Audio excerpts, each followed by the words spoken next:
Punjabi radio ਦੇ ਵੈਸੇ ਸੁਣ ਰਹੇ ਸਾਰੇ ਸਰੋਤਿਆਂ ਨੂੰ ਬਲਵਿੰਦਰ ਕੌਰ ਵੱਲੋਂ ਪਿਆਰ ਭਰੀ ਸਤਿ ਸ੍ਰੀ ਅਕਾਲ। ਤੇ ਜੀ ਪ੍ਰੋਗਰਾਮ ਖਬਰ ਤੇ ਨਜ਼ਰ ਪ੍ਰੋਗਰਾਮ ਦੇ ਵਿੱਚ ਹੋਣਗੇ ਸਾਡੇ ਨਾਲ ਮੈਂਟੂ ਗੁਰਸਰੀਆ ਜੀ ਤੇ ਦੱਸਣਗੇ ਅਖਬਾਰਾਂ ਦੀਆਂ ਸੁਰਖੀਆਂ ਕੀ ਕਹਿੰਦੀਆਂ ਨੇ। ਸਾਡੇ ਨਾਲ ਜੁੜ ਚੁੱਕੇ ਨੇ ਮੈਂਟੂ ਗੁਰਸਰੀਆ ਜੀ, ਸਤਿ ਸ੍ਰੀ ਅਕਾਲ, ਸਵਾਗਤ ਹੈ ਜੀ। ਜੀ ਸ਼ੁਕਰੀਆ ਜੀ, ਸਾਰਿਆਂ ਨੂੰ ਸਤਿ ਸ੍ਰੀ ਅਕਾਲ ਜੀ। ਤੇ ਪਹਿਲਾਂ ਜੀ ਆਪਾਂ ਜਸੂਸਾਂ ਦੀ ਗੱਲ ਕਰਦੇ ਹਾਂ। ਪਾਕਿਸਤਾਨੀ ਸਫਾਰਤਖਾਨੇ ਦੇ ਮੁਲਾਜ਼ਮ ਜਸੂਸੀ ਦੇ ਦੋਸ਼ 'ਚ ਗ੍ਰਿਫਤਾਰ। ਇਹ ਅੱਜ ਸਭ ਤੋਂ ਵੱਡੀ ਖਬਰ ਰਹੀ ਭਾਰਤ ਦੇ ਵਿੱਚ, ਤਸੱਲੀ ਮਚਾ ਰੱਖੀ ਇਸ ਖਬਰ ਨੇ।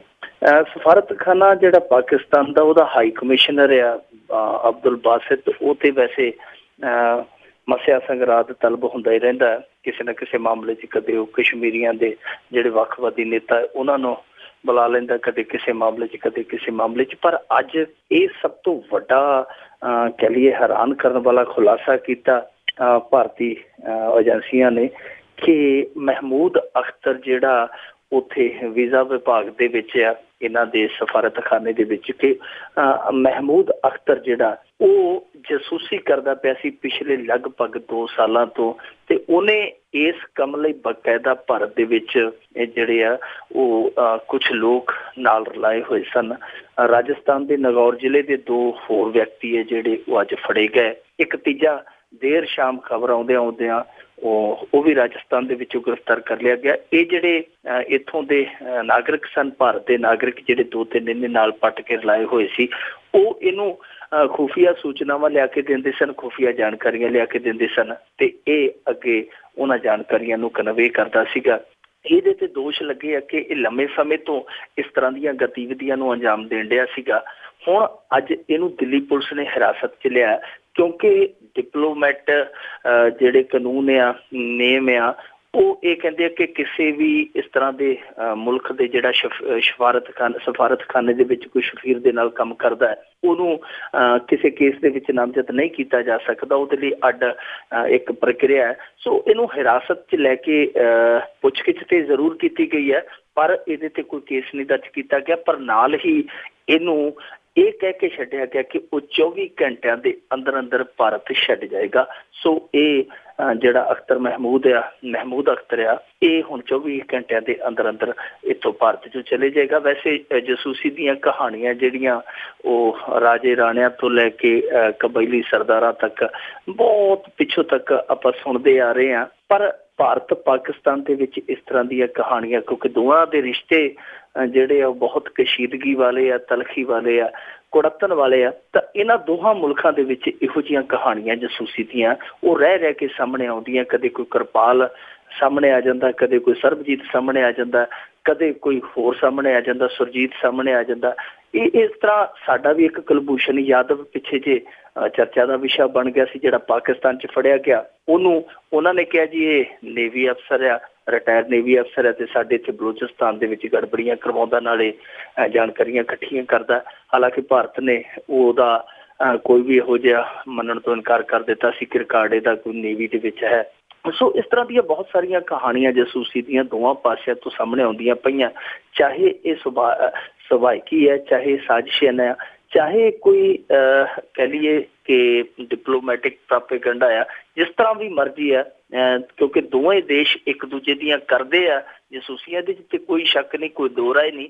ਪਰ ਜਿਸ ਸਮੇਂ ਇਹ ਚੀਜ਼ ਜਿਹੜੀ ਸਾਹਮਣੇ ਆਈ ਆ, ਖਾਸ ਤੌਰ ਤੇ ਉਸ ਵੇਲੇ ਜਦੋਂ ਕੁਵੈਟਾ ਦੇ ਵਿੱਚ ਹਮਲਾ ਹੁੰਦਾ ਪੁਲਿਸ ਅਕਾਦਮੀ ਤੇ ਪਾਕਿਸਤਾਨ ਵਾਲੇ ਜਿਹੜੇ ਆ ਉਹ ਕੈਰੀ ਅੱਖ ਨਾਲ ਭਾਰਤ ਵੱਲ ਵੇਂਦੇ ਆ ਕਿ ਇਹਨਾਂ ਨੇ ਕਰਵਾਇਆ, ਤੇ ਉਦੋਂ ਦੂਜੇ ਦਿਨ ਇਹ ਮਾਮਲਾ ਇੱਧਰੋਂ ਸਾਹਮਣੇ ਆ ਜਾਣਾ, ਉਹ ਅਸੀਂ ਇਹ ਕਹਿ ਸਕਦੇ ਹਾਂ ਕਿ ਜਿਹੜੀਆਂ ਦੂਰੀਆਂ ਮਿਟਣ ਦੀ ਅਸੀਂ ਉਮੀਦ ਕਰ ਸਕਦੇ ਸਾਂ, ਜੋ ਸੀਜ਼ ਫਾਇਰ ਜਿਹੜਾ ਉਸ ਤੋੜਿਆ ਜਾ ਰਿਹਾ, ਇਹਨਾਂ ਸਾਰੀਆਂ ਚੀਜ਼ਾਂ ਦੀ ਅਸੀਂ ਇੱਕ ਉਮੀਦ, ਇੱਕ ਕਲਪਨਾ ਕਰ ਸਕਦੇ ਸਾਂ ਕਿ ਕਦੇ ਨਾ ਕਦੇ ਇਹ ਜਿਹੜੇ ਰਿਸ਼ਤੇ ਆ ਕੁੜੱਤਣ ਵਾਲੇ, ਇਹ ਮਠਾਸ ਦੇ ਵਿੱਚ ਤਬਦੀਲ ਹੋਣਗੇ। ਮੇਰੇ ਖਿਆਲ ਦੇ ਨਾਲ ਜੇ ਇਸ ਤਰ੍ਹਾਂ ਦੀਆਂ ਕਹਾਣੀਆਂ ਨਿਕਲਦੀਆਂ ਹੋਈਆਂ ਦੋਵੇਂ ਪਾਸਿਓਂ, ਇਸ ਤਰ੍ਹਾਂ ਦੇ ਕੰਮ ਹੈ ਜਿਹੜੇ ਉਹ ਹੁੰਦੇ ਰਹੇ, ਤੇ ਉਹ ਦੂਰੀਆਂ ਕਦੇ ਵੀ ਮਿਟਦੀਆਂ ਮੇਰੇ ਖਿਆਲ ਦੇ ਨਾਲ ਸਾਨੂੰ ਛੇਤੀ ਨੇੜਲੇ ਭਵਿੱਖ ਦੇ ਵਿੱਚ ਤੇ ਛੇਤੀ ਮਿਟਦੀਆਂ ਜਾਪਦੀਆਂ ਨਹੀਂ।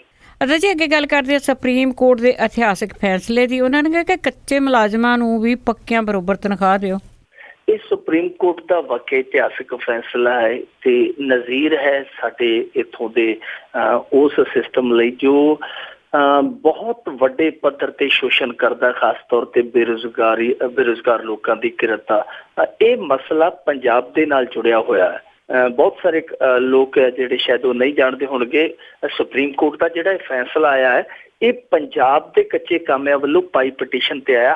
ਹਾਲਾਂਕਿ ਹਾਈ ਕੋਰਟ ਦੇ ਵਿੱਚ ਇਹਨਾਂ ਦੀ ਜਿਹੜੀ ਪਟੀਸ਼ਨ ਸੀ ਉਹ ਰੱਦੀ ਗਈ ਸੀਗੀ, ਉਹਨੂੰ ਰੱਦ ਕਰ ਦਿੱਤਾ ਸੀ ਹਾਈ ਕੋਰਟ ਨੇ।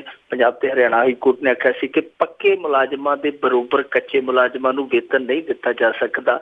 ਉਸ ਫੈਸਲੇ ਦੇ ਖਿਲਾਫ ਇੱਥੋਂ ਕੁਝ ਕੱਚੇ ਕਾਮਿਆਂ ਨੇ ਜਾ ਕੇ ਸੁਪਰੀਮ ਕੋਰਟ ਦੇ ਵਿੱਚ ਚਾਰਾਜੋਈ ਕੀਤੀ ਸੀ।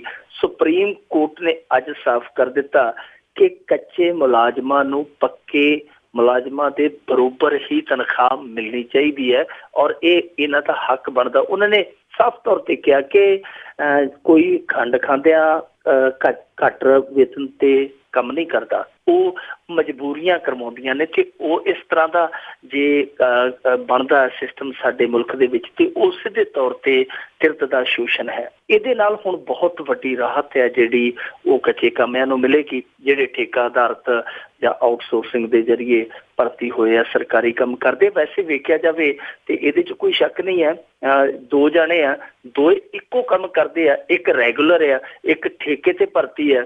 ਦੋ ਮੇਰੇ ਖਿਆਲ ਦੇ ਨਾਲ ਜਿਹੜਾ ਰੈਗੂਲਰ ਆ ਉਹ ਵੀ ਆਪਦਾ ਦਾ ਪਚਦਾ ਕੰਮ ਹੈ, ਜਿਹੜਾ ਕੱਚੇ ਕੰਮ ਹੁੰਦੇ ਉਹਨੂੰ ਕਹਿੰਦੇ ਤੂੰ ਕਰ, ਨਹੀਂ ਤਾਂ ਕੱਲ ਨੂੰ ਹੋ ਸਕਦਾ ਤੇਰੀ ਸ਼ਿਕਾਇਤ ਕਰਕੇ ਅਸੀਂ ਤੈਨੂੰ ਇਹਦੋਂ ਜਿਹੜਾ ਤੂੰ 5-7 ਹਜ਼ਾਰ ਲੈਣਾ ਇਹਦੇ ਤੋਂ ਵੀ ਟਪਾ ਦਈਏ।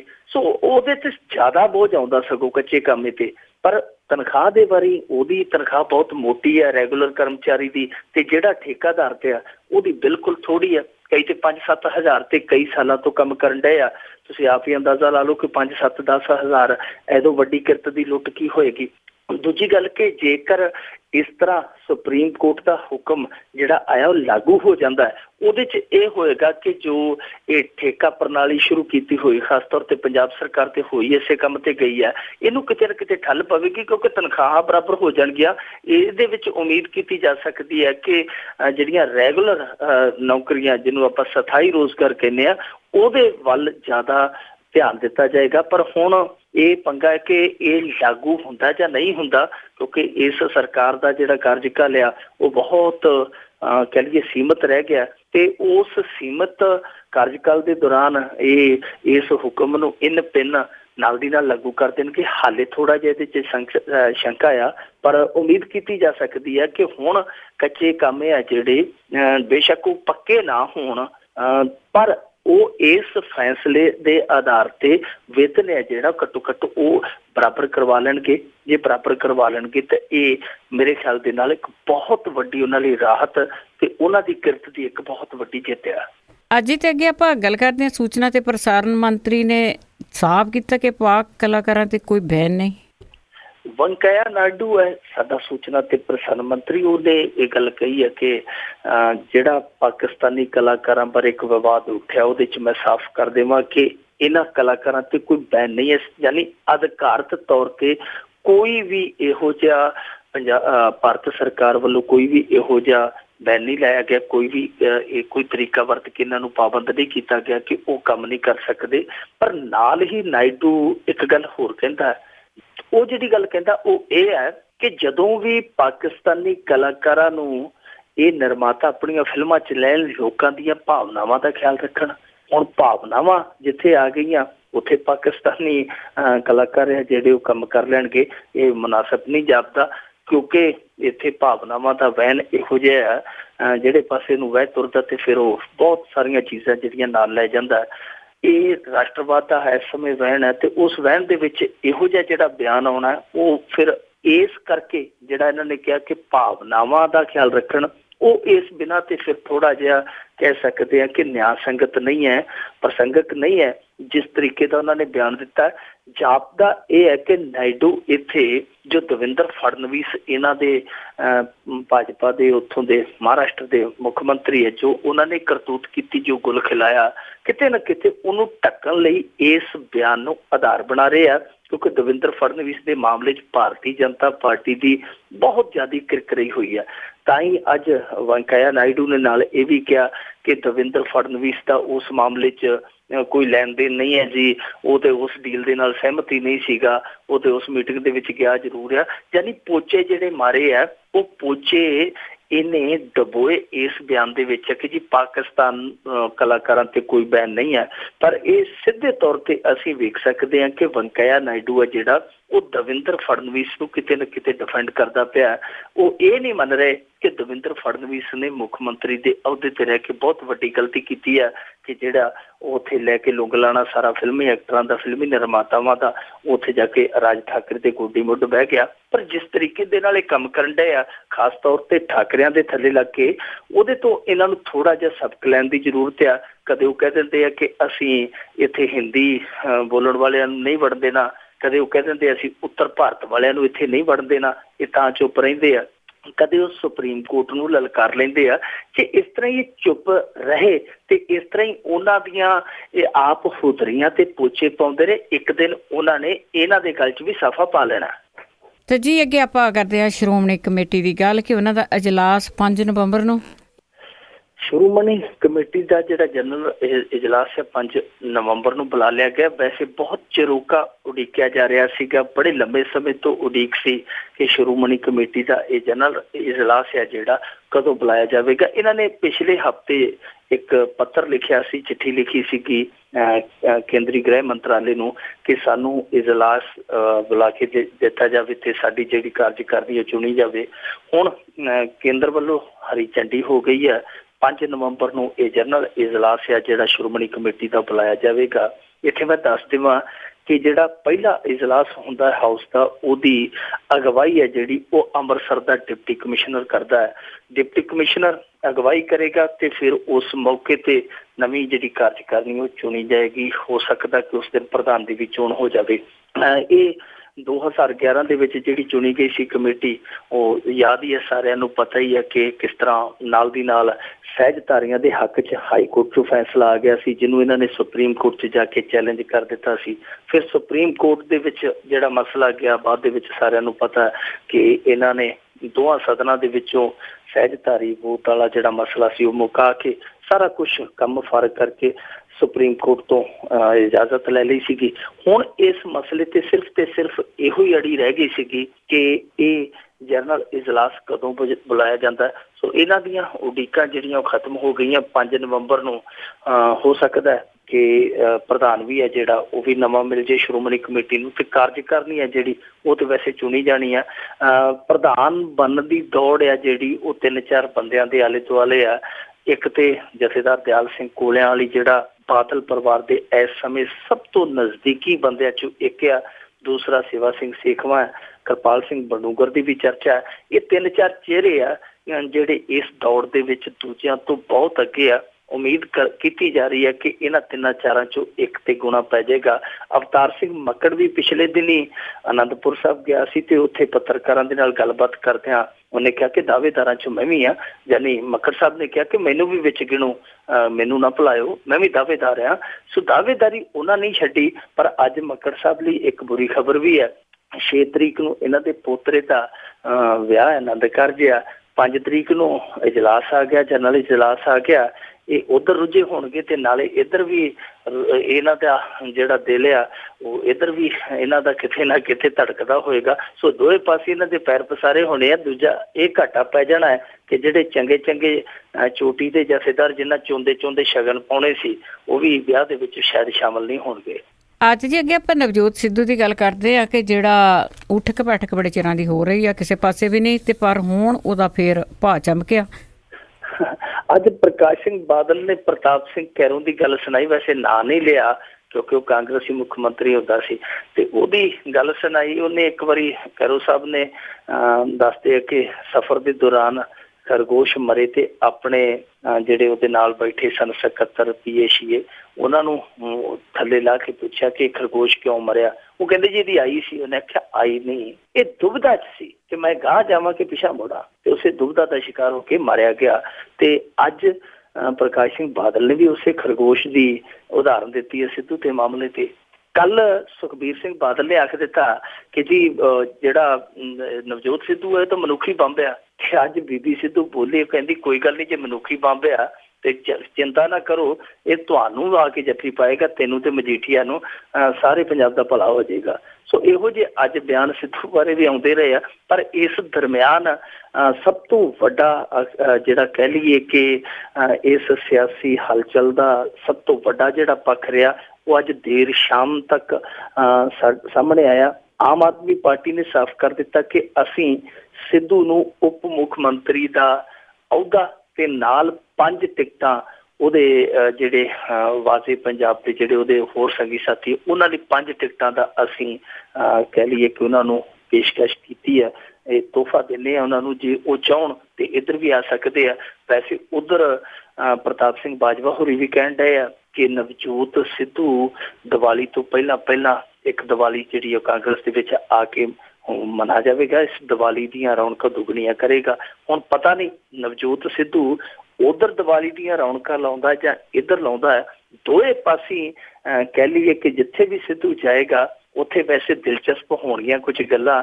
ਜਿਵੇਂ ਸਿੱਧੂ ਕਹਿੰਦਾ ਹੁੰਦਾ ਸੀਗਾ ਕਿ ਜਿਹੜੀ ਕਾਂਗਰਸ ਦੀ ਪ੍ਰਧਾਨ ਆ ਸੋਨੀਆ ਗਾਂਧੀ, ਉਹਦੇ ਬਾਰੇ ਕਹਿੰਦਾ ਹੁੰਦਾ ਸੀ ਕਿ ਭਾਰਤ ਸੋਨੇ ਦੀ ਚਿੜੀ ਹੈ, ਪਰ ਕਾਂਗਰਸ ਨੇ ਉਹ ਸੋਨੀਆ ਦੀ ਚਿੜੀ ਬਣਾ ਦਿੱਤੀ ਹੈ। ਹੁਣ ਉਸੇ ਕਾਂਗਰਸ ਦੇ ਵਿੱਚ ਜਾਂਦਾ ਹੈ ਜਾਂ ਉਸ ਆਮ ਆਦਮੀ ਪਾਰਟੀ ਚ ਵੱਲ ਜਾਂਦਾ ਹੈ ਜਿਹੜੇ ਉਹਨੂੰ 5 ਸੀਟਾਂ ਦਾ ਚੋਗਾ ਪਾਉਣ ਡਏ ਆ, ਨਾਲ ਉਪ ਮੁੱਖ ਮੰਤਰੀ ਦਾ ਅਹੁਦਾ ਦੇਣ ਡਏ ਆ।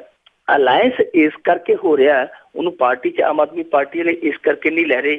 ਇੱਕ ਤੇ ਉਹਦੇ ਨਾਲ ਪੰਗਾ ਇਹ ਪੈਣਾ ਹੈ ਕਿ ਉਹ ਦੋਵੇਂ ਜੀ ਟਿਕਟ ਭਾਲਦੇ ਆ ਤੇ ਇੱਥੇ ਇਹੋ ਜਿਹਾ ਵਿਧੀ ਵਿਧਾਨ ਨੇ। ਇਹਦਾ ਹੱਲ ਇਹੋ ਹੀ ਕੱਢਿਆ ਜਾ ਰਿਹਾ ਹੈ ਕਿ ਸਿੱਧੂ ਬਾਹਰ ਤੋਂ ਰਹਿ ਕੇ ਸਪੋਰਟ ਕਰੇ, ਪਰ ਅੰਦਰ ਖਾਤੇ ਉਹ ਸਾਰਾ ਕੁਛ ਆਮ ਆਦਮੀ ਪਾਰਟੀ ਵਾਲਾ ਹੀ ਚਲਾਵੇ। ਇਹਦਾ ਇੱਕ ਫਾਰਮੂਲਾ ਤਿਆਰ ਕੀਤਾ, ਜਿਹੜਾ ਫਾਰਮੂਲਾ ਹੁਣ ਸਿੱਧੂ ਨੂੰ ਪਸੰਦ ਆਉਂਦਾ ਜਾਂ ਨਹੀਂ ਆਉਂਦਾ ਸਮਾਂ ਦੱਸੇਗਾ। ਪਰ ਜੇ ਆਮ ਆਦਮੀ ਪਾਰਟੀ ਚ ਆਉਂਦਾ ਤਾਂ ਸਿੱਧੂ ਸਜ਼ਾ ਯਾਫਤਾ ਹੈ, ਕਤਲ ਕੇਸ ਦੇ ਵਿੱਚ ਸਜ਼ਾ ਯਾਫਤਾ ਹੈ। ਇੱਕ ਕੇਸ ਹੁਣ ਚੋਣ ਖਰਚੇ ਨੂੰ ਲੈ ਕੇ ਇਹਦੇ ਤੇ ਚਲਾਉਣ ਦੀ ਤਿਆਰੀ ਕੀਤੀ ਜਾ ਰਹੀ ਹੈ। ਇਹੋ ਜਿਹਾ ਬੰਦਾ ਜਿਹੜਾ 2-3 ਫੇਰਾਂ ਦੇ ਵਿੱਚ ਫਸਿਆ ਹੋਇਆ, ਉਹਨੂੰ ਲੈ ਕੇ ਆਮ ਆਦਮੀ ਪਾਰਟੀ ਆਖੇ ਕਿ ਅਸੀਂ ਸਿਆਸਤ ਨੂੰ ਦਾਗੀਆਂ ਤੋਂ ਬਚਾਉਣਾ ਆ, ਤੇ ਫਿਰ ਸਾਨੂੰ ਇਹ ਕਹਿਣਾ ਪਵੇਗਾ ਕਿ ਇਹਨਾਂ ਦੇ ਕੋਲ ਇਹੋ ਜਿਹਾ ਡਿਟਰਜੈਂਟ ਪਾਊਡਰ ਹੈ ਜਿਹੜਾ ਵੱਡੇ ਤੋਂ ਵੱਡਾ ਦਾਗੀ ਦਾ ਦਾਗ ਆ, ਇਹ ਪਲਾਂ 'ਚ ਧੋ ਦਿੰਦੇ ਆ। ਜੀ ਬਿਲਕੁਲ, ਸਿੱਧੂ ਤਾਂ ਕਾਫੀ ਟਾਈਮ ਤੋਂ ਹੁਣ ਸਿਆਪੇ ਵਾਂਗ ਹੀ ਹੈਗਾ ਆ। ਅੱਗੇ ਗੱਲ ਕਰਦੇ ਹਾਂ ਪੰਜਾਬ ਪੁਲਿਸ ਦੀ ਕਰਤੂਤ ਤੋਂ ਪੰਜਾਬ ਮੁੜ ਹੋਇਆ ਸ਼ਰਮਿੰਦਾ।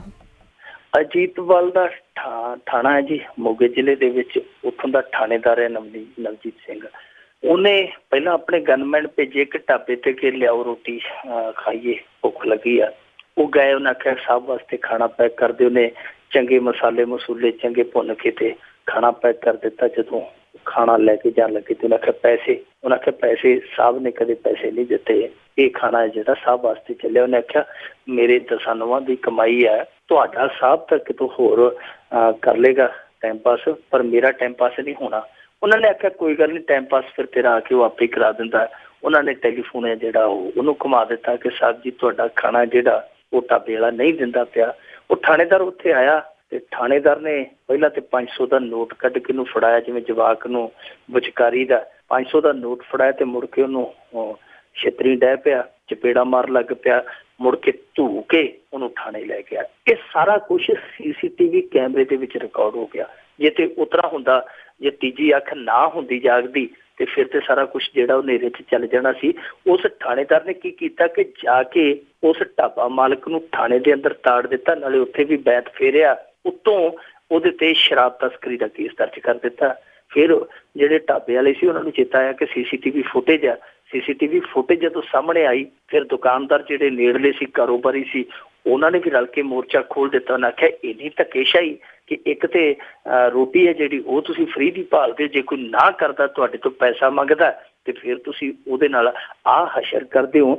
ਇਹੋ ਜਿਹਾ ਕੰਮ ਤੇ ਗੁੰਡੇ ਵੀ ਨਹੀਂ ਕਰਦੇ, ਇਹੋ ਜਿਹੇ ਕੰਮ ਤੇ ਮਵਾਲੀ ਲੋਕ ਵੀ ਨਹੀਂ ਕਰਦੇ ਜਿਸ ਤਰ੍ਹਾਂ ਦੇ ਤੁਸੀਂ ਡਹਿ ਜੇ ਕਰਨਾ। ਫਿਰ ਉਹ ਜਦੋਂ ਦਬਾਅ ਬਣਿਆ ਤੇ ਫਿਰ ਉਸ ਥਾਣੇਦਾਰ ਨੂੰ DSP ਨੇ ਮੁਅੱਤਲ ਕਰ ਦਿੱਤਾ। ਪਰ ਉਦੋਂ ਤੱਕ ਇਹ CCTV ਫੁਟੇਜ ਸੀ ਜਿਹੜੀ ਉਹ ਕੌਮੀ ਚੈਨਲਾਂ ਤੇ ਚੱਲ ਕੇ ਪੰਜਾਬ ਪੁਲਿਸ ਤੇ ਪੰਜਾਬ ਨੂੰ ਰੱਜ ਕੇ ਸ਼ਰਮਿੰਦਾ ਕਰ ਚੁੱਕੀ ਸੀ। ਪਰ ਇਹ ਸ਼ਰਮਿੰਦਗੀ ਪਹਿਲੀ ਵਾਰੀ ਨਹੀਂ ਹੋਈ। ਪਿੱਛੇ ਜੇ ਬਟਾਲੇ ਦੇ ਵਿੱਚ ਇੱਕ ਖਬਰ ਆਈ ਸੀ ਇੱਕ ਹੌਲਦਾਰ ਤੇ ਇੱਕ ਸਿਪਾਹੀ ਨੇਪਾਲੀ ਨੂੰ ਜਾ ਕੇ ਕਹਿੰਦੇ ਕਿ ਸਾਡੇ ਲਈ ਬਰਗਰ ਭੁੰਨ ਦੇ। ਉਹਨੇ ਬਰਗਰ ਤਿਆਰ ਕੀਤਾ, ਇਹਨਾਂ ਨੇ ਖਾਧਾ ਤੇ ਉਹਨੇ ਪੈਸੇ ਮੰਗੇ, ਉੱਥੋਂ ਝਗੜ ਪਏ ਤੇ ਉਹ ਜਿਹਦੇ ਨਾਲ ਉਹ ਗਰਮ ਜਿਹਾ ਕਰਦਾ ਸੀ ਉਹੀ ਕਰਛਾ ਜਿਹਾ ਫੜ ਕੇ ਉਹਦੇ ਸਿਰ 'ਚ ਮਾਰਿਆ, ਇਹਨਾਂ ਨੇ ਉਹਦਾ ਸਿਰ ਖੋਲ ਦਿੱਤਾ। ਇਹੋ ਜਿਹੀਆਂ ਕਰਤੂਤਾਂ ਸਿਆਸਤਦਾਨ ਵੀ ਕਰਦੇ ਆ। ਪਿੱਛੇ ਜੇ ਅੰਮ੍ਰਿਤਸਰ ਦੇ ਵਿੱਚ ਇੱਕ ਪਿਓ ਪੁੱਤ ਨੇ ਮੀਟ ਖਵਾਇਆ ਇੱਕ ਪਾਰਟੀ ਦੇ ਆਗੂਆਂ ਨੂੰ, ਤੇ ਜਦੋਂ ਬਿੱਲ ਮੰਗਿਆ ਉਹਨਾਂ ਨੇ ਬਿੱਲ ਕੀ ਦੇਣਾ ਸੀ, ਉਹਨਾਂ ਨੇ ਇੰਨਾ ਕੁੱਟਿਆ ਕਿ ਉਹਨਾਂ ਨੂੰ ਹਸਪਤਾਲ ਦੇ ਵਿੱਚ ਜਾ ਕੇ ਬਿੱਲ ਦੇਣਾ ਪਿਆ ਪਿਓ ਪੁੱਤਰਾਂ ਨੂੰ। ਭਾਜਪਾ ਵਾਲਿਆਂ ਨੇ ਇੱਕ ਵਾਰੀ ਲੁਧਿਆਣੇ ਦੇ ਵਿੱਚ ਰੈਲੀ ਕੀਤੀ ਤੇ ਉੱਥੇ ਨੇੜੇ ਇੱਕ ਚਾਹ ਦਾ ਖੋਖਾ ਸੀ, ਉੱਥੋਂ ਚਾਹ ਆਉਂਦੀ ਰਹੀ, ਮੱਠੀਆਂ ਵੀ ਆਉਂਦੀਆਂ ਰਹੀਆਂ, ਲੱਡੂ ਵੀ ਆਉਂਦੇ ਰਹੇ, ਸ਼ੱਕਰਪਾਰੇ ਵੀ ਆਉਂਦੇ ਰਹੇ, ਸਾਰੇ ਦੱਬੀ ਗਏ ਕੰਮ ਨੂੰ। ਤੇ ਜਦੋਂ ਬਿੱਲ ਦੀ ਵਾਰੀ ਆਈ ਤੇ ਉਹਨੂੰ ਕਹਿੰਦੇ ਕੋਈ ਗੱਲ ਨਹੀਂ ਤੈਨੂੰ ਦੱਸਾਂਗੇ, ਤੂੰ ਬਿੱਲ ਮੰਗਦਾ। ਅਗਲੇ ਦਿਨ ਉਹਦਾ ਨਗਰ ਕੌਂਸਲ ਦੇ ਮਹਿਕਮੇ ਵਾਲਿਆਂ ਨੂੰ ਕਹਿ ਕੇ ਉਹਦਾ ਖੋਖਾ ਚੁਕਵਾ ਦਿੱਤਾ। ਉਸ ਗਰੀਬ ਦੀਆਂ ਜਦੋਂ ਖਬਰਾਂ ਲੱਗੀਆਂ, ਬਾਅਦ ਦੇ ਵਿੱਚ ਭਾਜਪਾ ਦੇ ਕੁਝ ਸਿਆਣੇ ਬੰਦੇ ਗਏ, ਉਹਨਾਂ ਨੇ ਨਾਲੇ ਉਹਦੇ ਤੋਂ ਮਾਫੀ ਮੰਗੀ, ਨਾਲੇ ਉਹਦਾ ਖੋਖਾ ਉੱਥੇ ਰਖਾਇਆ ਤੇ ਨਾਲੇ ਉਹ ਬਿੱਲ ਦਿੱਤਾ। ਸੋ ਇਹੋ ਜਿਹੀਆਂ ਕਰਤੂਤਾਂ ਜਿਹੜੀਆਂ ਸ਼ਰਮਸਾਰ ਕਰਨ ਵਾਲੀਆਂ, ਇਹਨਾਂ ਨੂੰ ਇੰਨਾ ਪਤਨ ਦਾ ਸ਼ਿਕਾਰ ਨਹੀਂ ਹੋਣਾ ਚਾਹੀਦਾ ਜਿੰਨਾ ਹੋਇਆ। ਥੋੜੀ ਜਿਹੀ ਨੈਤਿਕਤਾ ਰੱਖਣੀ ਚਾਹੀਦੀ ਹੈ। ਜਿਹੜਾ ਬੰਦਾ ਅੰਨ ਦੇ, ਜਿਹੜਾ ਬੰਦਾ ਖਾਣ ਦੇ, ਜਿਹੜਾ ਬੰਦਾ ਪੀਣ ਦੇ ਪੈਸੇ ਨਹੀਂ ਦਿੰਦਾ, ਉਹਦੇ ਨਾਲੋਂ ਜ਼ਿਆਦਾ ਕਿਰਤਕਨ ਕੌਣ ਹੋਵੇਗਾ? ਹਾਂਜੀ ਬਿਲਕੁਲ, ਪਰ ਉਹਨਾਂ ਨੂੰ ਨਾ ਇਹਨਾਂ ਚੀਜ਼ਾਂ ਦੀ ਪਰਵਾਹ ਨਹੀਂ ਗੀ। ਤੇ ਆਪਣੇ ਸੰਗਤ ਦਰਸ਼ਨ ਜਿਹੜੇ ਪੰਜਾਬ ਦੇ ਬਹੁਤ ਜ਼ਿਆਦਾ ਮਸ਼ਹੂਰ ਆ ਜੀ, ਤੇ ਇਸੇ ਹੀ ਤਰਜ਼ ਤੇ ਕਹਿੰਦੇ ਛੱਤੀਸਗੜ੍ਹ 'ਚ ਹੋਵੇਗਾ ਸੰਗਤ ਦਰਸ਼ਨ। ਸਾਡੇ ਮੇਰੇ ਖਿਆਲ ਦੇ ਨਾਲ ਪੁਰਾਣੇ ਹੋ ਗਏ ਆ ਤੇ ਹੁਣ ਉਹਨਾਂ ਨੂੰ ਲੱਗਦਾ ਕਿ ਅਸੀਂ ਲੈ ਚੱਲੀਏ ਉੱਥੇ ਮਾਡਲ ਜਾ ਕੇ ਨਵਾਂ ਕਰ ਲਈਏ। ਸਾਡੇ ਤੇ ਪੁਰਾਣਾ ਹੋ ਗਿਆ। 1997 'ਚ ਇਹਨਾਂ ਨੇ ਸ਼ੁਰੂ ਕੀਤਾ ਸੀ ਸੰਗਤ ਦਰਸ਼ਨ। ਵੈਸੇ ਪਹਿਲਾ ਸੀਗਾ ਇਸ ਤਰ੍ਹਾਂ ਦਾ ਮਾਡਲ ਜਿਹੜਾ ਕਿਸੇ ਸਰਕਾਰ ਨੇ ਅਪਣਾਇਆ। ਸ਼ੁਰੂ ਦੇ ਵਿੱਚ ਇਹ ਕਾਮਯਾਬ ਵੀ ਰਿਹਾ। ਇਹਦਾ ਮਾਡਲ ਮਾੜਾ ਨਹੀਂ ਹੈ, ਮਾਡਲ ਮਾੜਾ ਨਹੀਂ ਹੈ ਸੰਗਤ ਦਰਸ਼ਨ ਦਾ। ਮਾਡਲ ਬਹੁਤ ਵਧੀਆ ਹੈ ਕਿ ਲੋਕਾਂ ਦੇ ਵਿੱਚ ਜਾ ਕੇ ਮੁੱਖ ਮੰਤਰੀ ਬਹਿ ਜਾਵੇ। ਹੁਣ ਦੇਖੋ, ਜਿਹੜਾ ਮੇਰੇ ਵਰਗਾ ਮਾਤੜ ਪਿੰਡ ਦਾ ਚੌਕੀਦਾਰ ਆ ਜਾਂ ਪਿੰਡ ਦਾ ਸਭ ਤੋਂ ਗਿਆ ਗੁਜ਼ਰਿਆ ਵਿਅਕਤੀ ਹੈ, ਉਹ ਪੰਡਾਲ ਦੇ ਵਿੱਚ ਬੈਠਾ ਹੋਵੇ ਮੁੱਖ ਮੰਤਰੀ ਦੇ ਸਾਹਮਣੇ, ਤਾਂ ਮੇਰੇ ਖਿਆਲ ਦੇ ਨਾਲ ਇਹ ਮਾਡਲ ਨਹੀਂ ਮਾੜਾ। ਪਰ ਉੱਥੇ ਜੋ ਸਕ੍ਰਿਪਟ ਤਿਆਰ ਕੀਤੀ ਜਾਂਦੀ ਹੈ ਉਹ ਪਿੱਟ ਗਈ ਆ, ਕਿਉਂਕਿ ਇਹ ਸੰਗਤ ਦਰਸ਼ਨ ਹੁੰਦੇ ਸਕ੍ਰਿਪਟਡ ਆ। ਪਹਿਲਾਂ ਸਭ ਕੁਝ ਮਿਥ ਲਿਆ ਜਾਂਦਾ ਕਿ ਕਿੰਨੇ ਮੰਗ ਮੰਗਣੀ ਹੈ, ਕੀ ਮੰਗਣਾ, ਕਿੰਨੇ ਅੱਗੇ ਬਹਿਣਾ, ਕਿੰਨੇ ਉੱਥੇ ਬੋਲਣਾ, ਸਭ ਕੁਛ ਉਹ ਜਿਹੜਾ ਤੈਅ ਹੁੰਦਾ। ਸੋ ਇਸ ਕਰਕੇ ਪੰਜਾਬ ਦੇ ਵਿੱਚ ਸੰਗਤ ਦਰਸ਼ਨ ਦਾ ਜਿਹੜਾ ਉਹ ਰੰਗ ਸੀਗਾ ਉਹ ਹੁਣ ਨਹੀਂ ਰਿਹਾ। ਪਰ ਹਾਲੇ ਵੀ ਇਹਦੀ ਟੌਹਰ ਆ। ਬਾਹਰਲੇ ਸੂਬਿਆਂ ਦੇ ਵਿੱਚ ਛੱਤੀਸਗੜ੍ਹ ਵਰਗੇ ਸੂਬੇ ਨੇ ਹੁਣ ਕਿਹਾ ਕਿ ਭਾਈ ਅਸੀਂ ਇਸ ਤਰ੍ਹਾਂ ਦਾ ਮਾਡਲ ਹੈ ਜਿਹੜਾ ਅਖਤਿਆਰ ਕਰਾਂਗੇ। ਉਹਨਾਂ ਨੇ ਆਪਣੇ ਲੋਕ ਸੰਪਰਕ ਵਿਭਾਗ ਦੇ 2 ਅਧਿਕਾਰੀ ਵੀ ਘੱਲੇ ਆ ਜਿਹੜੇ ਮੁੱਖ ਮੰਤਰੀ ਦੇ ਨਾਲ ਜਾਂਦੇ ਪਏ। ਅੱਜ ਕੱਲ੍ਹ ਗੁਰਦਾਸਪੁਰ ਜ਼ਿਲ੍ਹੇ 'ਚ ਸੰਗਤ ਦਰਸ਼ਨ ਚੱਲਣ ਡਏ ਮੁੱਖ ਮੰਤਰੀ ਦੇ, ਉਹ ਬਹਿੰਦੇ ਉੱਥੇ ਵੇਂਦੇ ਆ। ਬਾਦਲ ਸਾਹਿਬ ਨਾਲੇ ਤੇ ਗੱਲਾਂ ਬਾਤਾਂ ਸੁਣਾਉਂਦੇ ਆ, ਉਹ ਅਧਿਕਾਰੀ ਵੀ ਹੱਸਦੇ ਆ। ਵੈਸੇ ਪੂਰੀ ਪੰਜਾਬੀ ਸਮਝ ਤੇ ਨਹੀਂ ਆਉਂਦੀ, ਪਰ ਬਾਦਲ ਸਾਹਿਬ ਦੀ ਪੰਜਾਬੀ ਇਸ ਤਰ੍ਹਾਂ ਦੀ ਹੈ ਕਿ ਬੰਦਾ ਜੋੜ ਤੋੜ ਕਰਕੇ ਸਮਝ ਲੈਂਦਾ, ਵੱਖੀਆਂ ਭੰਨਣ ਦੇ ਕੰਮ ਆ ਜਾਂਦੀ ਆ।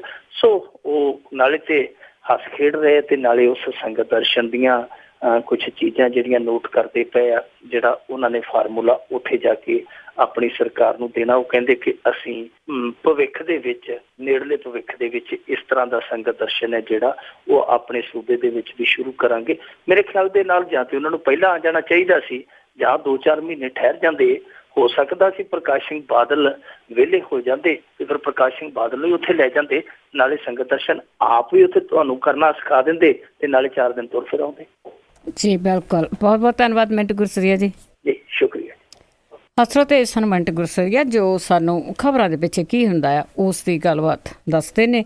ਹੁਣ ਅਗਲੇ ਬੁਲਟਨ ਤੱਕ ਬਲਵਿੰਦਰ ਕੌਰ ਵੱਲੋਂ ਵੀ ਆਪ ਸਭ ਨੂੰ ਹੀ ਪਿਆਰ ਭਰੀ ਸਤਿ ਸ੍ਰੀ ਅਕਾਲ।